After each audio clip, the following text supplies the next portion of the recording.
everyone, welcome to Reach Higher Riverside, where we share all Reach Higher stories happening in the greatest county in the nation. My name is Priscilla Grijalva, and I work at the best high school in the world.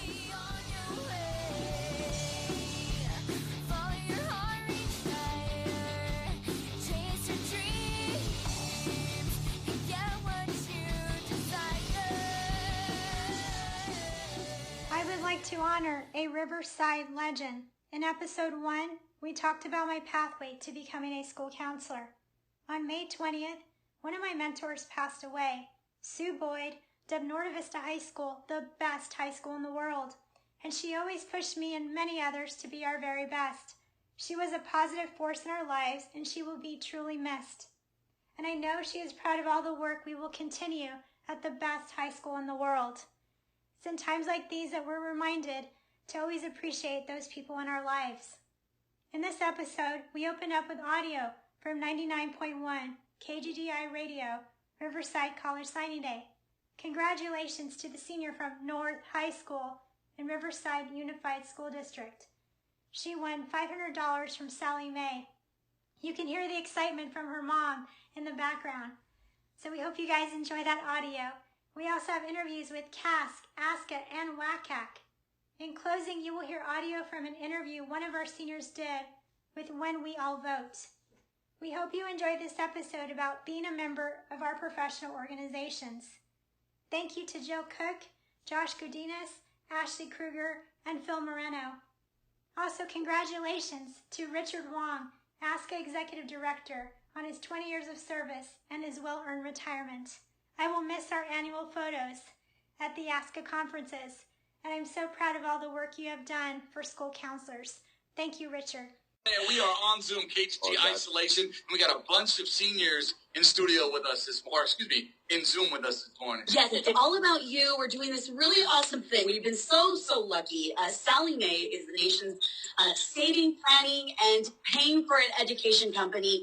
They offer products that promote responsible personal finance, including private education loans and college financial planning tools, and they have given us $500 give to someone in Zoom.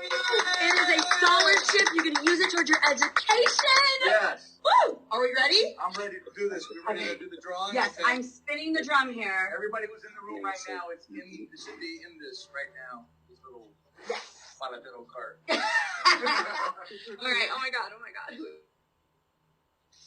Okay, I got one. We got. And the winner of a $500 scholarship, courtesy of Sally Mae, is Kaylin Ayers of North High School. Woo! John W. North High School. What? This is so awesome. Have her face up on here. Where the girl at? Where's she at? I'm putting her on right now. Let's find her. Come on, George. Yay! She just won $500.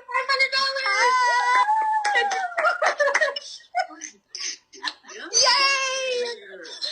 Oh my goodness. Where's she at? That's her, right? That's a mama. That's Mama. No, we Yay! want She's right there. You see her? She's here. Right, hi everyone. I'm with the California Association of School Counselors. I will let them introduce themselves. Hi, my name is Ashley Kruger, and I am the president of CASC for this year, and I also serve as an elementary school counselor at E. Hale Curran in Murrieta Valley Unified School District. Hi, and I'm Josh Godinez. I'm a current high school counselor at Centennial High School in Corona, California, and I'm also the CASC president-elect for the 2021 school year. And what do you guys do with your role with CASC? So as president, it's kind of twofold. So the first part of my role is really working directly with the board members. And so currently we have several board members that are part of CASC, and my work is really to just oversee what they are doing and support them however I can. And making sure that they're developing their own leadership capacity. That's been a really big focus for this year because we have so many talented people on the board, and we have so many talented school counselors out there in general. we really want to make sure that we are growing our organization and building leadership capacity so that we can continue to grow and continue to advance CASC. I also collaborate with the executive board, and so that consists of our executive director, our president-elect, our immediate past president, our secretary, and our treasurer. Am I forgetting anyone? I don't want to leave anyone off. But we meet every so often, and we talk about statewide and local advocacy efforts and legislative positions. That's a really big part that, you know, a lot of our members don't see us doing, but we really are working hard behind the scenes to make sure that there's legislation to protect school counseling, but also to advocate for students and the profession itself.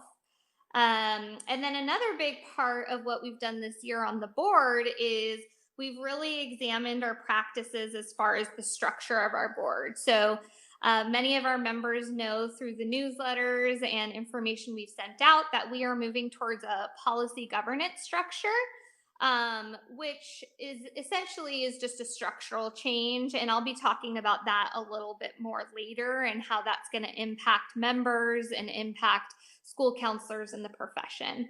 So that's kind of the first part, is working with the board. And then the second part of presidency is also just making sure that I'm connecting with CASC members and school counselors in general throughout California to make sure that they feel supported in their roles. So we do that by hosting webinars. We've been hosting a lot of happy hours, virtual happy hours lately, and posting on Facebook and Instagram, and just trying to get feedback so that we can make sure that we're serving our members and that we are listening to what the needs are of school counselors in California. Wow, that's a long list. You guys do a lot of great work. I've joined some of your Zoom meetings and your happy hours, and I'm really grateful for all that you guys do for the counselors and even the soon-to-be school counselors that are currently in grad school. It's good that they get all that information right now. Thank you so much. And, you know, I would add to it, you know, people don't know, but CASC is comprised of full-time school counselors. The board are all working school counselors, school counseling educators, school counseling district officials. So it's not a giant hired staff. We have an executive director, and we have an events manager, and we have a business manager. And those are the only people that are part of the CASC organization that are paid employees. But everybody else is a volunteer, you know, because we believe in the advancement of our careers, in the sense that, you know, we need to create a professional identity so that people understand the impact and the scope of what school counselors do and how we truly affect the lives of students across California.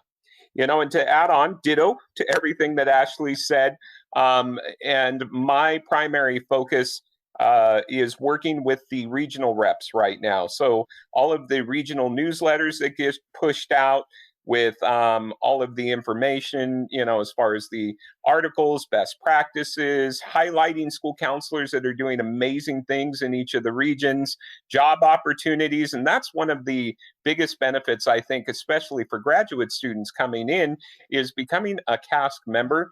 You get your regional newsletter, you get the CASC connection. These will keep you up to date on your practices. In addition, the regional newsletters have current job openings in your area so that you can use that as a tool to go apply for jobs.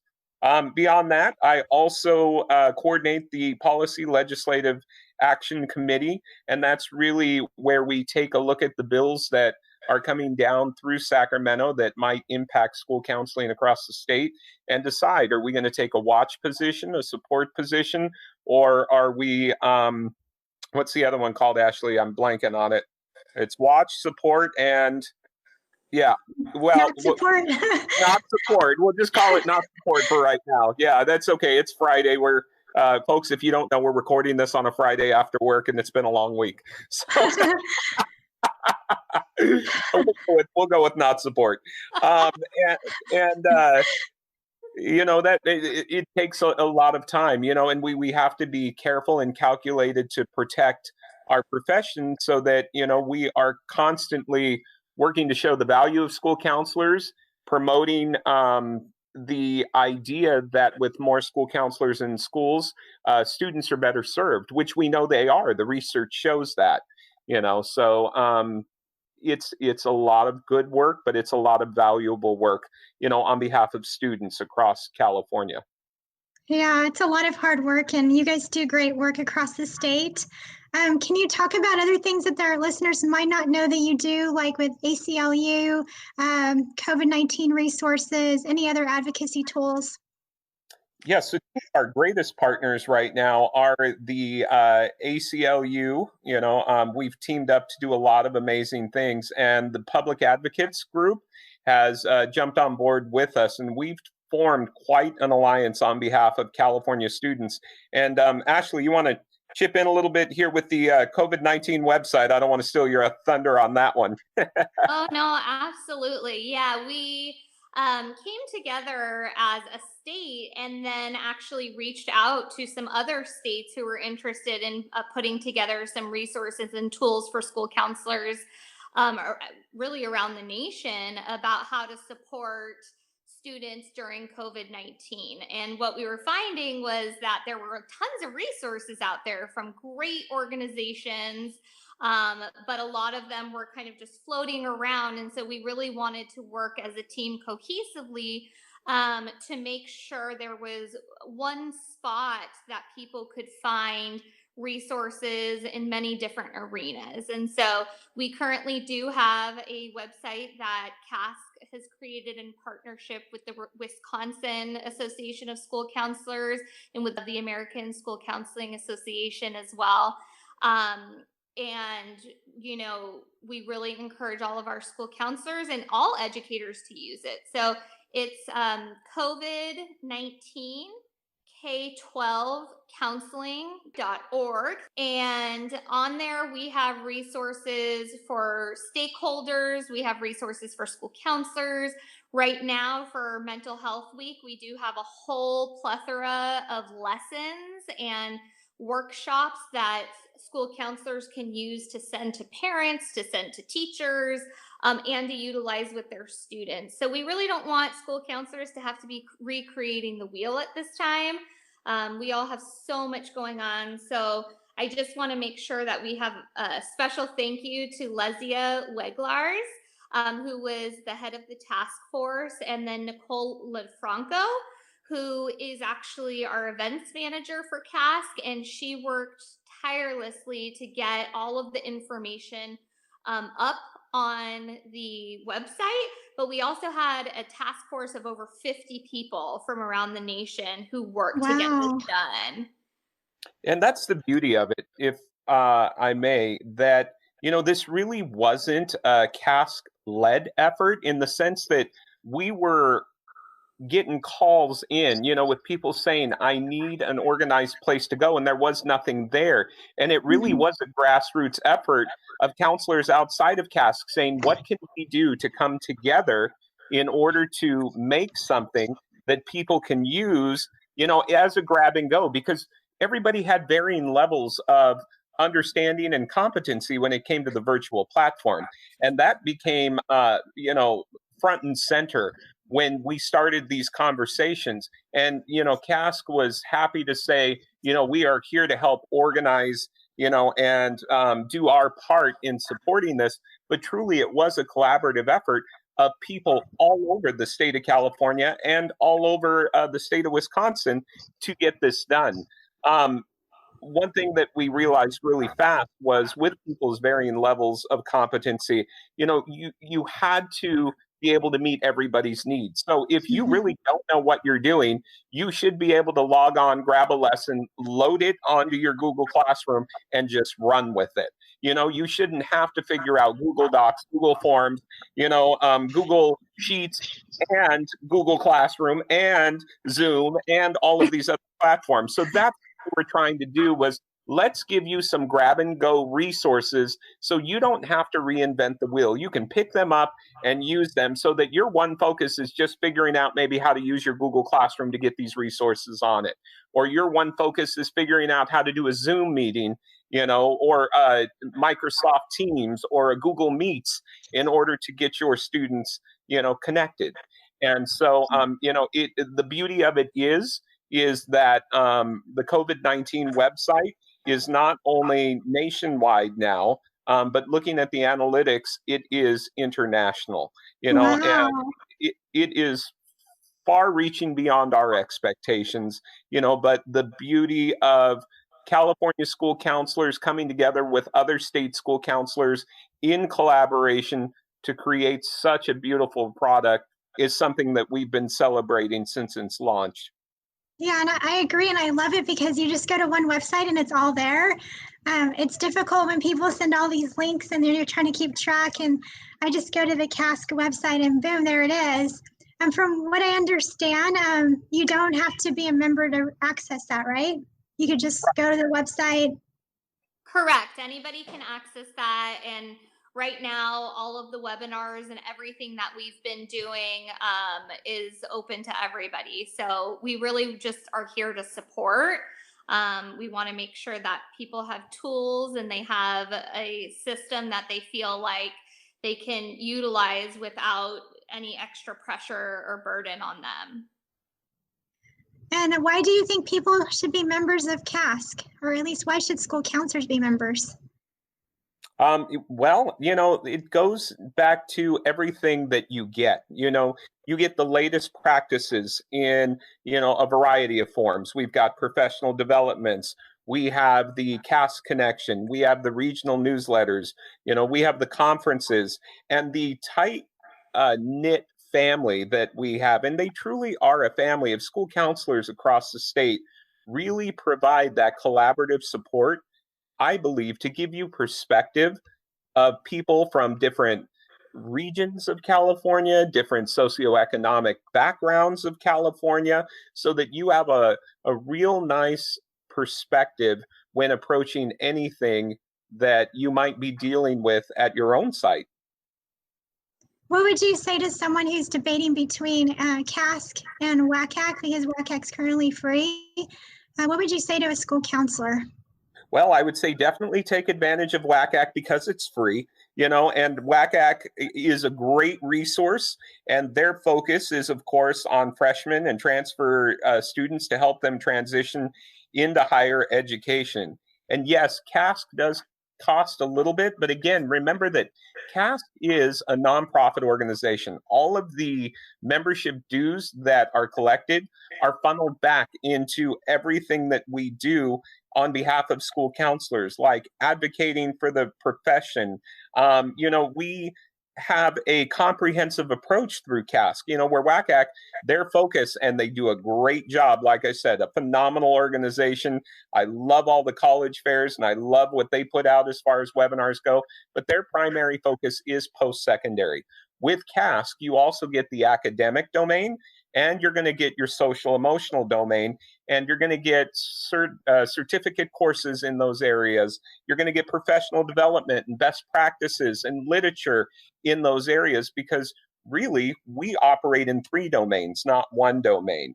So for me, that's the selling point alone, because you don't want to go to a doctor's office and find out your doctor isn't part of any professional organizations and keeping up on their best practices. So wouldn't it make sense that, your school counselor should be part of their professional organizations and keeping up with their best practices? Because ultimately it's about the students and, our ability to service the students as best we can. So I would say, I feel it's an obligation of us as professionals, to be part of our organization. I totally agree. Yeah, and I just wanted to add to that too. I think, with the field of school counseling and the importance of creating that professional identity and creating legitimacy within our profession, I think when we work hard to make sure that we are constantly keeping up on the new changes and things that are happening within our profession, it does help that credibility of our profession, not just us as individuals, but our profession as well. You look at like a realtor, right? All realtors are part of their association.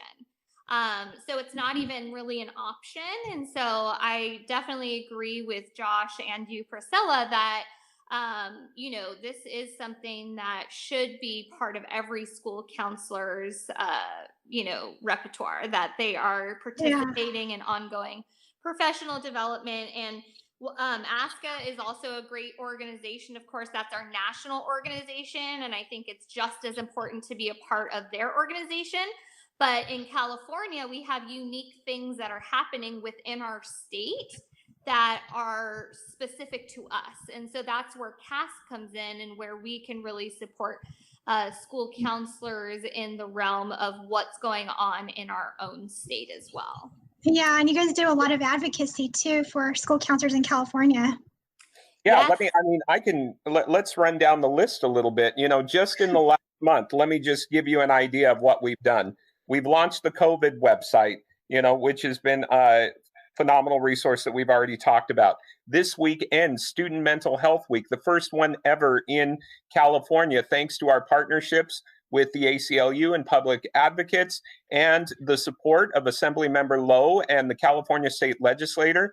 We finally have a week now in California that is student-focused around mental health. And that, again, was a huge undertaking by CASC, in order to, make sure that we're servicing students. In the past month, we had a needs assessment to determine our school counselors' needs in response to everything that's been going on. And looking at the data, we had over 1,000 respondents to that. We had a student essay contest led by the ACLU, and we were able to take that and share it with reporters out there.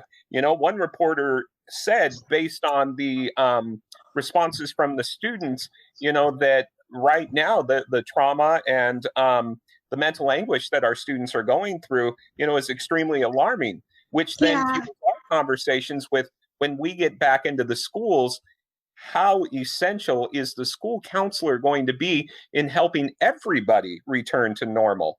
That is going to be our primary focus as we get back. As we've said, we've had incredible webinars, and hopefully people have taken advantage of those in the past week and couple of weeks. We have that new partnership with public advocates, and we're blessed because they are actively supporting the hiring of new school counselors. That's just what comes to mind. Ashley, do you have anything that comes to mind on your end? That was a pretty great exhaustive list. The only other things I can think of are just, the partnerships that we're constantly creating. So I know right now we're working on partnering a little bit more with the California Association of School Psychologists as well, especially in our conversations about mental health, and how we as school counselors and school psychologists and student support providers, how we can work together to ensure that students' needs are being met during this time, but also that they will be met when we do return to schools. And we expect to have some unique responses and possible traumas that students have encountered during this really difficult and challenging time. So that's another partnership. And then one other partnership that's really been wonderful is our executive director, Dr. Loretta Whitson, is part of a partnership called Coalesce. And that essentially is the different county offices that come together and they talk about what they're doing to support students, what's working, what's not working. And so it's really a great way for us to, again, work collaboratively and making sure that all of the work that we are doing is doing what's best for students and supporting them. And so that's another really wonderful organization that is working together for students. Wow, that's a long list. You guys must be exhausted. And that's not everything, because already off the top of my head, I know, like the CARE stimulus, we're working on that in partnership with the ACLU. And like I said, what great advocates and friends we have there, because that is a package that would provide stimulus funding to fund additional PPS professionals out there, and so the more bodies we have on the ground, the more intense our services can be. And absolutely, that is what we are going to need as we return to our new normal. Now, can you tell everyone how to become a member if they're not sure what the website is? Yeah, absolutely. So our website is schoolcounselor-ca.org. And if you go there and then just click on membership, you can sign up for a membership. The regular dues for practicing professional school counselors are $85 for the year. Retired school counselors, it's $50. And for our graduate students, we have a special price of $45 for them to become members.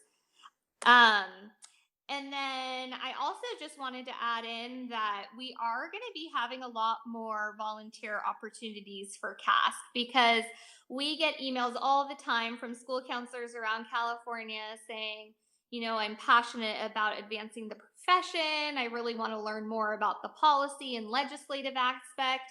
And sometimes it's hard to know how to utilize all of these people who want to help. And so I just wanted to give a couple of details about how people can get involved if they want to become more involved in CASC. The first is that we are accepting applications right now for emerging leaders. And the deadline for that is May 15th. So that's coming up next week. So And is that for current school counselors, or who's that for? Great question. So that is actually for graduate students or current school counselors. And it's for people who are interested in becoming more involved in a state association, kind of taking their skills that they have as a school counselor or graduate student and learning how to implement those more on a state level, on a leadership level. It allows those people who are selected to attend board meetings.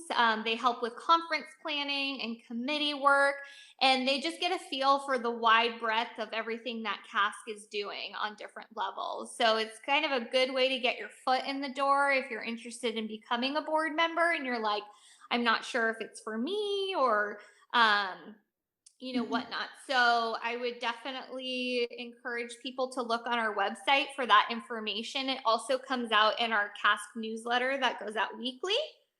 And a lot of the people who have been emerging leaders in the past are now current board members. And so it's really cool because they get that experience and then they're able to utilize that to move into a board position. Okay, that's awesome. I remember when I first became a board member, Dean Lasico, he was my mentor, and Vanessa Gomez-Lee, she was the president. And I remember talking with them and I said, okay, well, what do you need me to do as the Southern California representative? And Vanessa said, everything I tell you.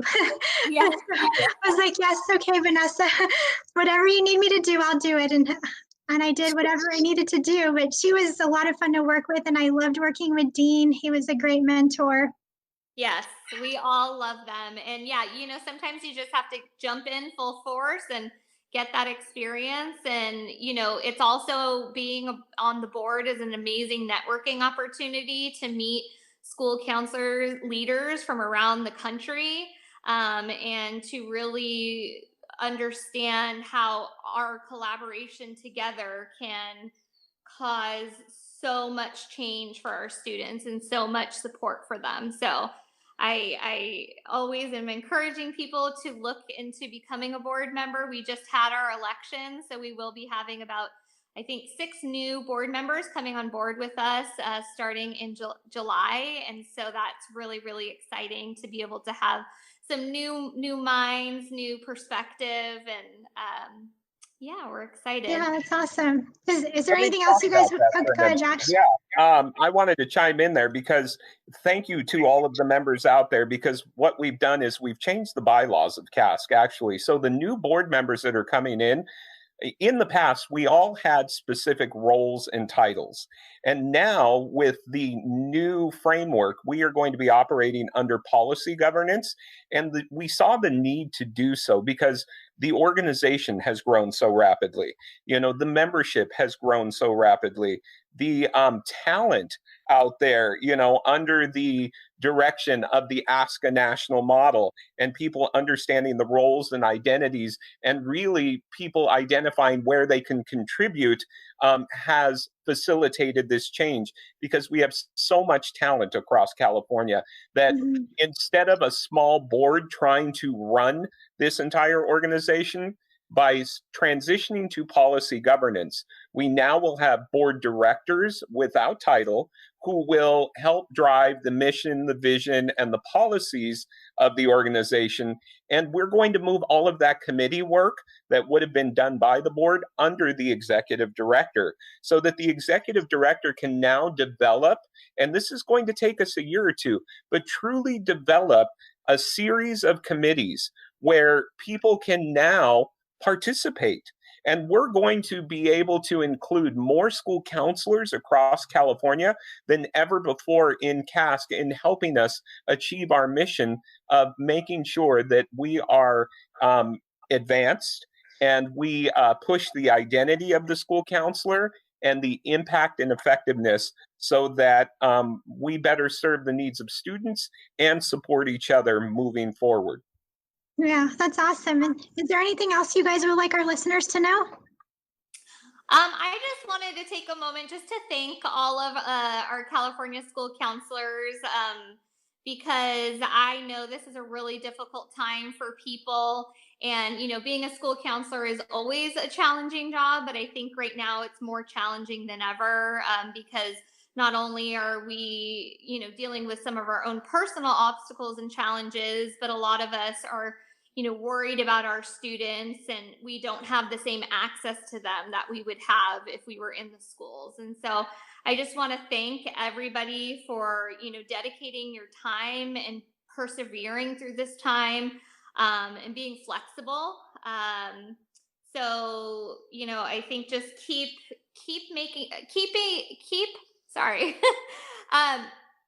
taking care of yourself, though. That's like the one thing that I really want school counselors to remember. There was a quote that I saw that I really liked, that was by Cecilia Tran, and it said, "Self-care means giving yourself permission to pause." And for me, that really resonated, because I think as school counselors, we always want to help others, and we always want to be the first in line to make a difference.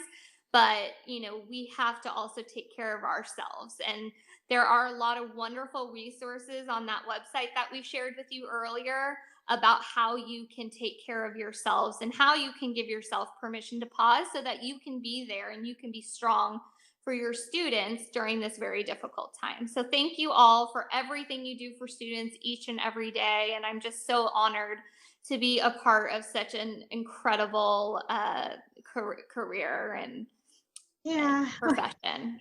Well, definitely, if you guys can be members of ASCA and CASC and WACAC, I would encourage you guys to join their professional organizations. And at the end of our podcast, we like to do the Sunshine Spotlight.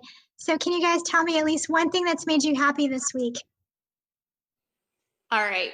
The first thing that comes to mind is just the amount of participation that we've had in our webinars for this week. Again, it was California Student Mental Health Week, and we had over 500, 600, 700 school counselors around the nation, but mostly from California, on each one of our webinars. We had 5 webinars this week, and I encourage you, if you didn't get to attend them, they are on our website. But just seeing the participation and seeing the passion from all these school counselors was just, it just made my heart so happy.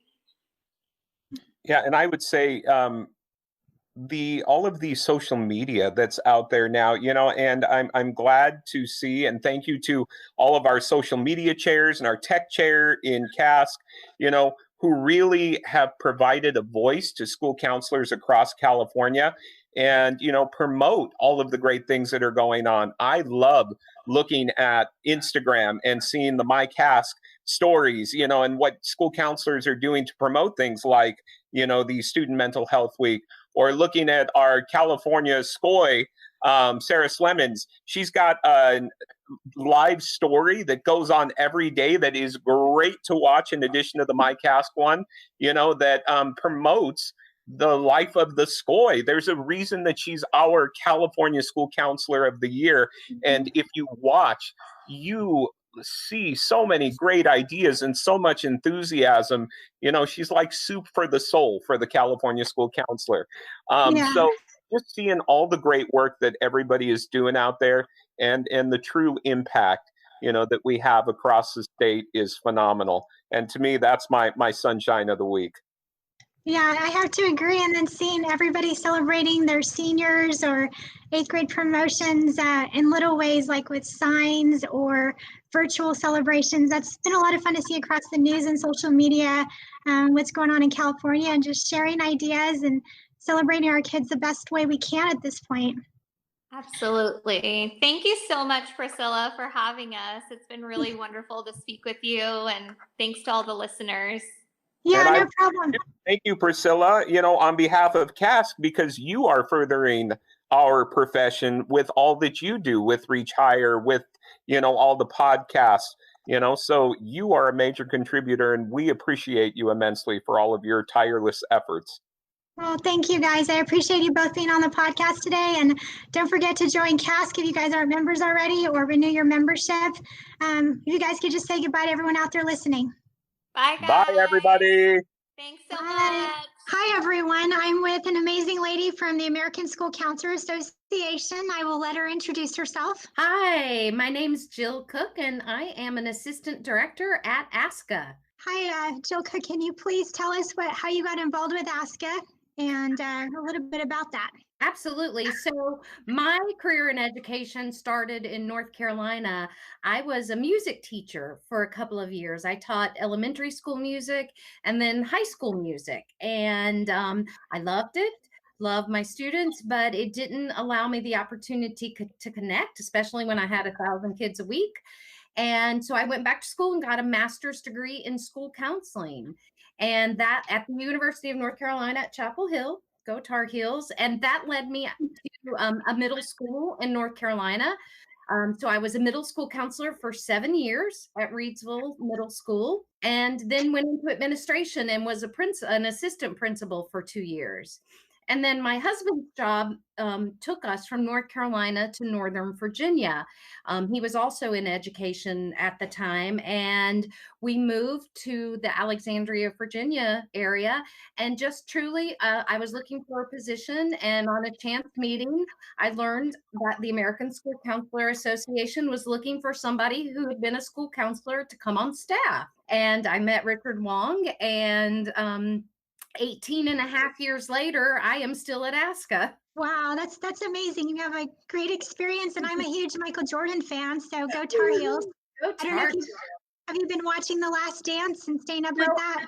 I'm saving it. It is going to be one of my indulgences here very soon. Can't wait to watch it.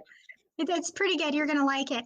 Can you talk about some of the things you and ASCA have done that our listeners might not know about as far as like advocacy and professional development? Sure. So, when I started at ASCA, we had about 9,000 members, and we are almost at 37,000 members today. So I really see that everything we've been about as an association is really to help school counselors do their work with students. And I think that growth in membership is just a testament to that. And so the three projects really in particular that I've been involved in from the get-go, one is the RAMP program, Recognized ASCA Model Program. I was involved in the creation, the development, and all these years later, I still coordinate that program.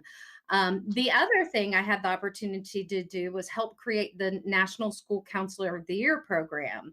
Our recognition program looked very different when I started at ASCA, and we wanted to model what we did after the Teacher of the Year program and the Principal of the Year program. And we met with them and worked to get to that point where we are today. And as I hope many people know, we've had the opportunity to be recognized as a profession at the White House. Hope someday we're back there again as we celebrate the School Counselors of the Year from across the country.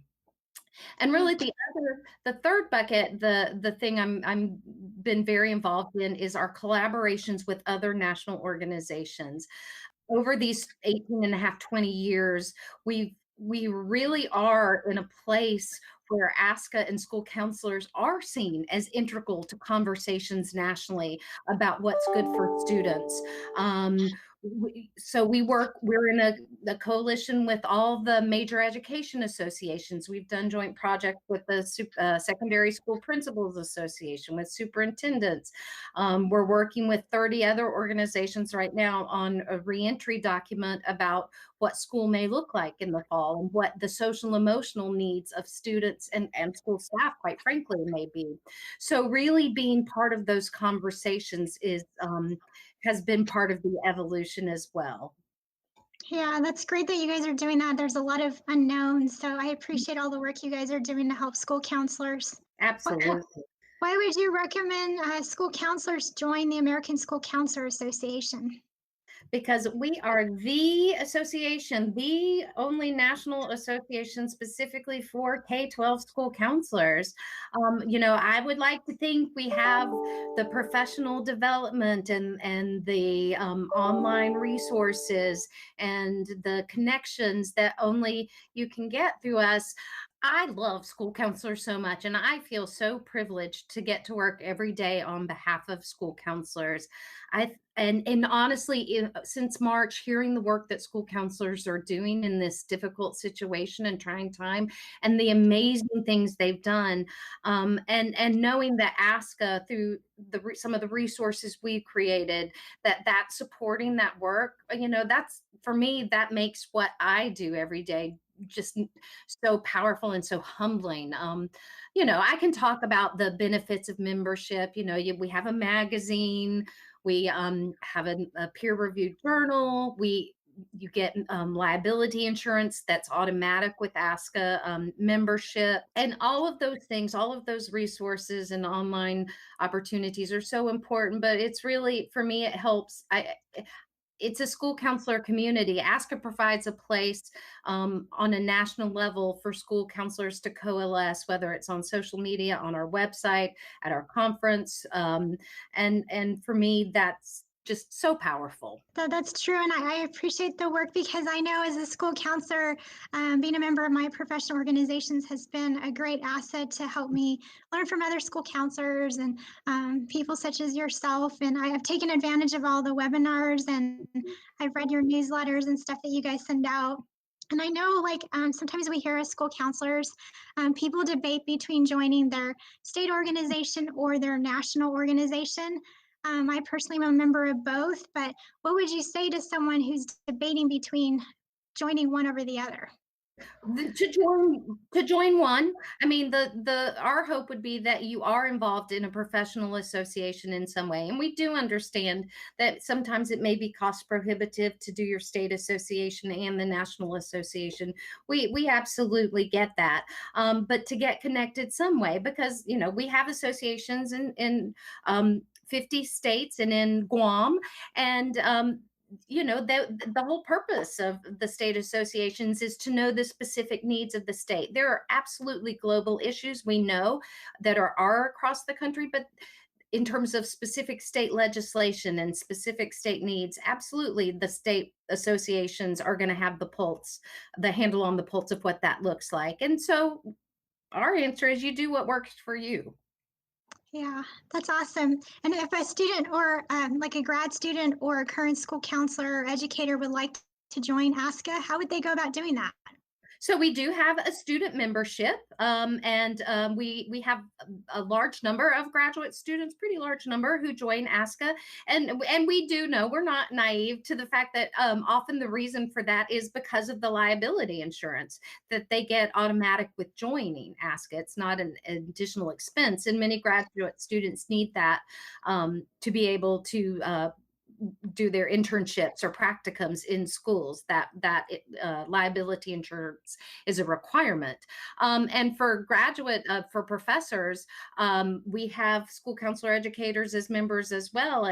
And given that we have the online development, we offer ASCA U specialist training. So that's a self-paced curricula that individuals can take advantage of online. And I know some universities have their students that's part of their class requirement, is to participate in those specialist trainings and complete that.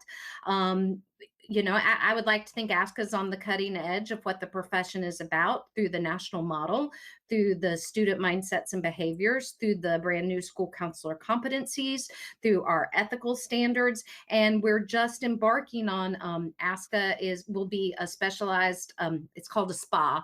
So we're working through CAPE, where we can school counselor graduate programs can be accredited through CAPE and ASCA SPA. And through that, we know that students will get all of those things that are founded and based in the national model through their graduate program. So when they come out of that, we know they'll be able to hit the ground running. We hear all the time from school counselors who are new to the field, and they're like, oh my gosh, because I knew the model and because I had experience in using data and goal setting, they were able to just hit the ground running and join their school staff. And principals are now looking for that. They want students who have that background and have that knowledge. They want to hire them as school counselors. So, I'd like to think there's something for everybody, whether a professional, a new professional, a graduate student, or a counselor educator. Yeah, I currently, I'm also an adjunct instructor at the University of Laverne, and our program encourages students to be members of ASCA and CASC. And it's a great resource, and our students are very appreciative of it, and they take advantage of all the opportunities that are given to them. Mm-hmm. So I hope that a lot of universities are doing that. From what I understand, they are. So I'm glad that they're doing that, because I know when I was in college, it was kind of like we were given the option, you could do state or national. Of course, I picked ASCA because as a grad student, you don't have that much money. Right. But ASCA was a great help as I was going through the program. Are there any volunteer opportunities that you guys can talk about as far as that people can do now online, or maybe throughout their state or nationally? So I can't speak to what the state associations might offer as opportunities for volunteering. At the national level, a couple of ways. One, so we are run by a governing board. There are 9 members of our governing board that oversee the governance of the association. And there are a couple of committees they have where they often ask for volunteers, ask for folks to be part of those committees, the nominations and elections, bylaws, delegate assembly. And then we also have on the staff side of ASCA, we have an ethics committee. Part of my lovely, lovely experience that I've gotten to have over my 18 and a half years at ASCA is working with Carolyn Stone on ethics. I'm the primary first hit for ethics inquiries that we get. And so I am often turning to Carolyn. She is so wonderful. And she's so amazing. And we have Wendy Rock on board now, but we do have a committee that's been a lot of fun to work with. We have a position statement committee. Right now, Sean Boltzma and Donette Sagrand are overseeing that, and they have a committee. And our position statements, I must say, we have so many foundational documents, but our position statements are utilized all the time by us on staff and by others and by administrators. We use them when we have Hill visits sometimes. So they revise them. We create new ones. We're getting ready. We just had a public comment period for our position statements for this year. But that committee does amazing work. And then some individuals I work with, it's 160 of them who are involved in the ramp process. So we have, a whole slew of reviewers, and we have lead ramp reviewers and ramp team captains. And this year, that was 160 people who were involved in the review process for our 123 ramp applications. So there are opportunities. And do they just go online and volunteer, or is there like an application process? Do you know, off the top of my head, I don't know the answer to that, but I can find that out. But at the very least, we are a small staff. You can go online and contact us, and there are 11 of us, and you send any one of us an email, and we would direct anybody who's interested to the right person. Okay, that's awesome. And I just got to know Wendy Rock through this whole COVID thing. I know she's amazing. Like I see her probably once a week on a Zoom meeting, and Oh, been nice to know her. She's an amazing lady. she is, and we've just she is the co-chair of the ethics committee now, and her insight and thoroughness is just fantastic. I'm happy to have her in a leadership position as we navigate some of this. You know, navigating the ethics of virtual school counseling has been new and interesting. Yeah, and how do you think COVID has changed the role of a school counselor, and how has it changed you?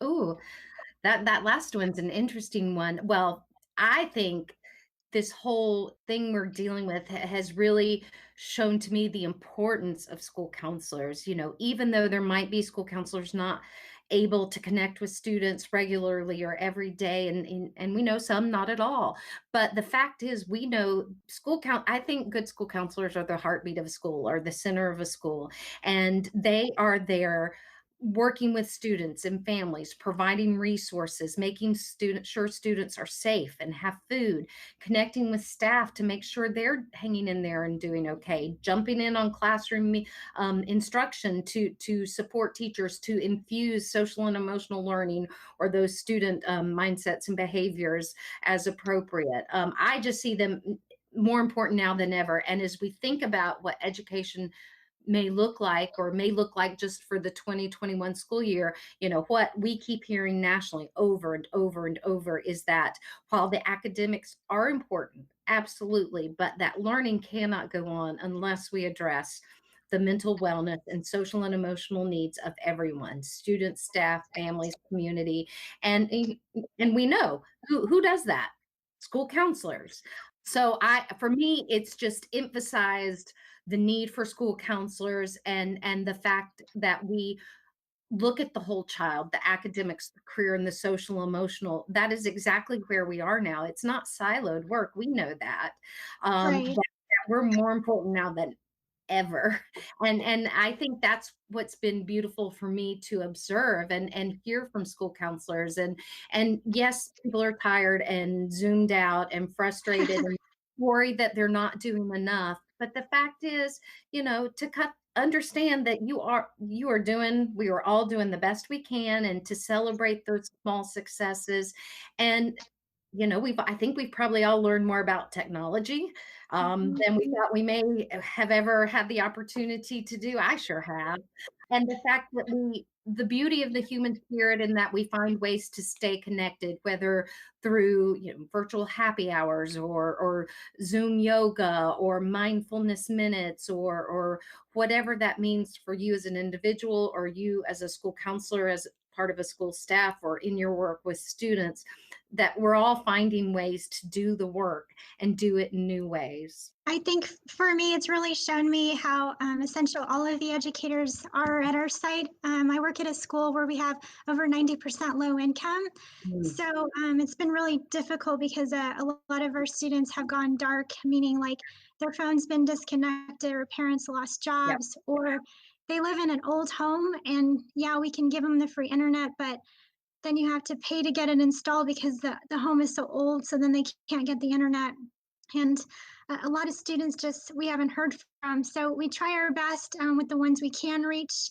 And then it's just been a collaborative effort with the teachers, the admin, and everyone on campus. And it's really shown how important school counselors are too, to help bridge the gap with those students and those families, and like you said, give them resources, and not just college career, but social, emotional, and academics.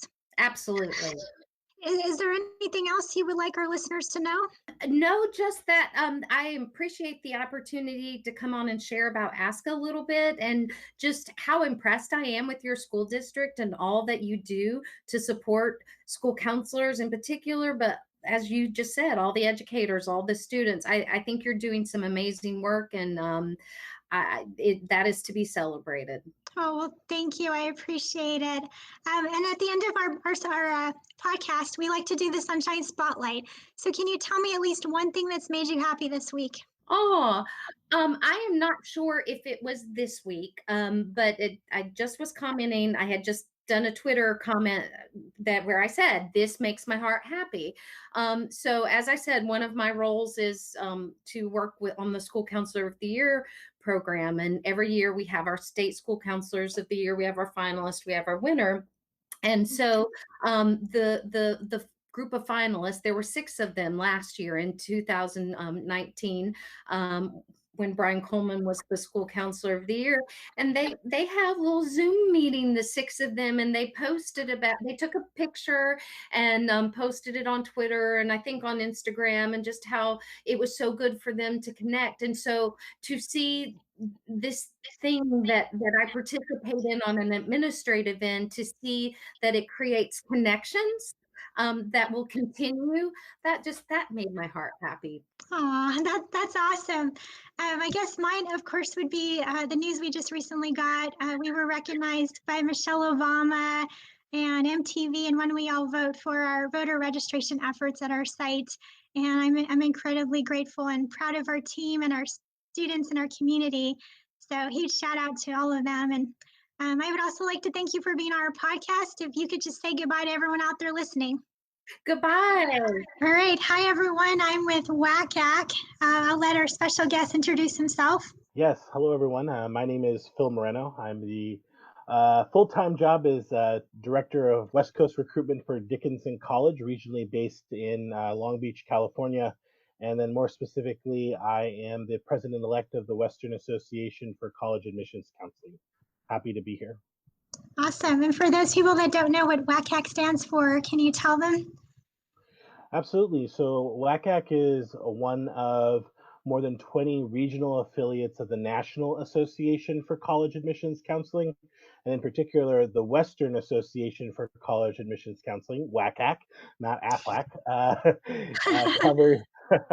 covers both the states of California and Nevada. Can you talk about some of the things WACAC does as far as like professional development and any other great resources? Absolutely. It's one of those things is, if you're in the know, then you know that for more than 50 years, WACAC has been on the front lines serving students. And in particular, our membership is comprised of every kind of constituency that touches the post-secondary college path. So high school counselors, college counselors from both public and private institutions in both states, the players that are a part of the conversation when it comes to community colleges, independent educational consultants, even more recently the rise of community-based organizations. All of them end up being members of our organization and come together for networking, to share resources, all in the aim of ensuring that students who are going beyond high school have the best possible counseling to achieve the goals they desire. Well, that's awesome. And I appreciate all that you guys do. And I noticed currently WACAC is free for school counselors. I believe it's been free since the summer, correct? Absolutely. One of our long-term goals has always been to be a resource for public high school counselors, in particular being in both California and Nevada. We've actually, quite frankly, struggled for many years to increase our public high school counselor membership. But this past summer, the board recommended to the membership that they offer public high school counselors membership for free. And that actually has led to a huge transformation for our organization. So now we have actually more than 1,200 of our 3,000 members that are public high school counselors. So we're definitely considering that a success. Wow, congratulations. So for those school counselors who haven't joined yet, why would you recommend that they join WACAC? Absolutely. We know that, time is valuable, and we know that, the last thing maybe another high school counselor needs is a membership that is just filling up their inbox. And so for us, I think our value is the opportunity to be able to network again with all of those folks that are touching the admissions college-wise, community college-wise, even post-secondary vocational opportunities. For a counselor who is on the front lines working with students, we believe that no other organization allows all of those groups to come together. And so that's why we believe the value of our membership is to be able to network with those, coordinate best practices, compile resources. Those are some of the things that we hope that those who have joined WACAC appreciate from our membership. Now, school counselors are debating between WACAC and CASC. What would you say to a school counselor who is saying they're just going to join WACAC because it's free? Absolutely, and my career in college admissions, I grew up actually in San Bernardino in the Inland Empire back when we were 714. Now the area code is split, but my experience working on the front lines in the Inland Empire and Riverside, working at high schools, working with college counselors, working with high school counselors who are doing lots of different things. Sometimes the question is, if I had to choose one, why would I choose someone where I have to pay for it, or what is the value in that? And I think most counselors know that there are more than a number of resources that are out there. And for me to have both CASC and WACAC as part of my resume and part of my arsenal for students, I think is valuable.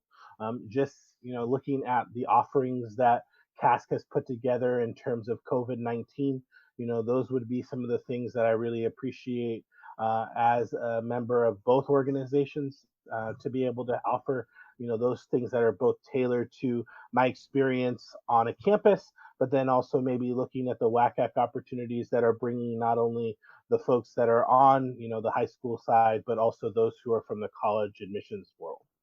Yeah, absolutely. I'm a big advocate to be members of both. So how would a school counselor join WACAC? What would they do? We're one of those things where our membership actually starts July 1. And so, in fact, you'll have a little bit of head start in the sense that our membership will go live again on July 1. You simply go to wacac.org. You click on the membership link, and you'll be able to kind of identify yourself as a public high school counselor, fill out some general information, and then you're automatically a member. And then you'll start getting the e-blasts that are going out every 2 weeks that provides a wrap up of different content and resources for you as the year goes forward. Right now, a lot of that content has been pushed out in regards to the resources related to the ongoing pandemic.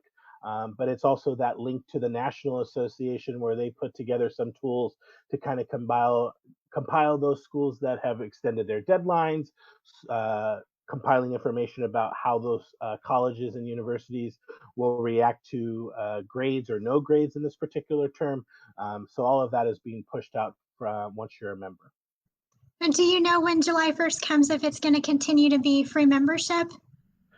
Absolutely. The board and the membership are very excited that this has been such a powerful and successful increase in members, and in particular, we want to continue this. In fact, the conversation has been, how can we bring more voices to the table? Perhaps the next group that could be considered are community-based organizations. We're talking about lots of ways to increase membership because, as you know, Priscilla, this is definitely a profession where we learn from each other, right? And the more folks that you can have at that table, and certainly the knowledge and the opportunity to be more effective for our students present themselves when more people and the right people are at that table to have those discussions.